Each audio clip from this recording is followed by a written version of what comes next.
बाबे जन्म लिया ननकाना होनी था। सत श्री अकाल। बात करते हैं आज गुरु नानक देव जी से जुड़े लंगर परंपरा के बारे में। और ये 20 रुपए कभी भी खत्म नहीं होंगे। लंगर में किसी भी दिशा से आने वाले किसी भी व्यक्ति का धर्म, जात पात, नस्ल, कौम, रंग, गरीबी अमीरी या उसकी सामाजिक हैसियत को नहीं देखा जाता और ना ही पूछा जाता है।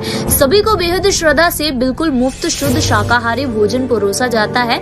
सभी लोग संगत और पंगत के सिद्धांत पर चलते हुए एक ही कतार में बैठकर बिना किसी ऊंच नीच के भोजन खाते हैं। ऐसे में ये सिर्फ 20 रुपए का कमाल ही है जिनसे सच्चा सौदा करने वाले उस गुरु के अनुयायी दुनिया में जहाँ भी हो वहाँ के जरूरतमंद लोग इस बात से निश्चित हो सकते हैं कि उन्हें रात को भूखा ना सोना पड़े। और ये 20 रुपए 1481 के आसपास गुरु नानक देव जी को उनके पिताजी मेहता कालू ने व्यापार के लिए दिए थे। पिताजी ने जो धनराशि व्यापार के लिए दी थी उससे गुरु जी भूखे साधुओं के लिए भोजन की व्यवस्था कराए और उनके लिए यही सच्चा सौदा था जहां भूखे साधुओं को भोजन करवाया था।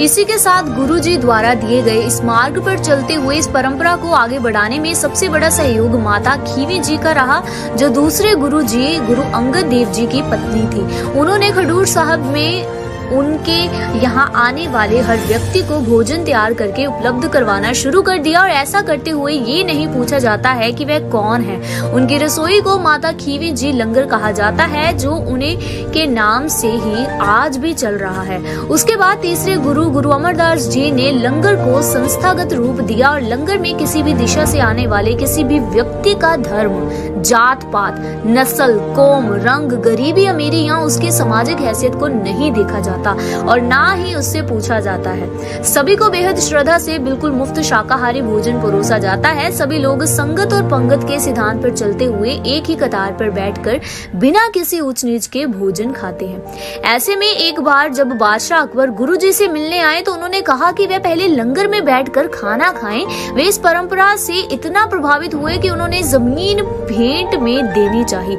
ऐसे में कहा जाता है कि उसी जमीन पर आज का अमृतसर बसा हुआ है और ये लंगर की परंपरा ही है जिसे बर्तन साफ करने वाला भी अपने आप को सौभाग्यशाली समझता है। और ये वही गुरु नानक देव जी के 20 रुपए हैं जो कभी भी सिखों से खत्म नहीं होंगे।